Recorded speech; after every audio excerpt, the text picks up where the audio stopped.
কি যে করি, পেটে অনেক ক্ষুধা লাগছে, কাউকে দেখতে পারছি না। ও দুইটা মক্কেল দেখা যাচ্ছে। ও আচ্ছা আঙ্কেল, এগুলো আমাকে দেন। আচ্ছা ঠিক আছে, আমি দিচ্ছি।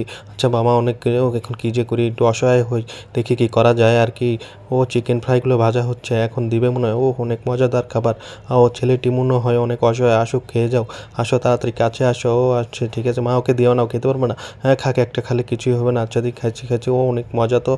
অনেক মনে মজার খাবারগুলো। ও অনেক সুন্দর লাগছে। ও আরও কিছু মনে হয় দিবে, এগুলো খেতে হবে আমাকে। ও ও কে অনেক মজার খাবার। ও এগুলো আমি খাবো। ও ওইগুলো আমি খেয়ে ফেলবো। ও খাস না, কী হবে ছোটোবাবু তো। আচ্ছা ঠিক আছে, মজাদার খাবার তো অনেকগুলো, খেতে খেতে অনেক ভালো লাগছে। ধন্যবাদ আন্টি, অনেক সুন্দর খাবার হয়েছে। ধন্যবাদ। অনেক সুন্দর করে খাবারগুলো খেয়ে নিলাম। চলো এখন আমরা বিলগুলো দিয়ে যাই। ও তাড়াতাড়ি বিল দিতে হবে, যায় দেখি। ও বিলে, আরে এনে ওই ছেলেটা এখানে ক্যাশ কাউন্টার মালিক। ও ও আঙ্কেল, খাবারগুলো অনেক মজাদার হয়েছে না? ধন্যবাদ সবাইকে ভিডিওটি দেখার জন্য।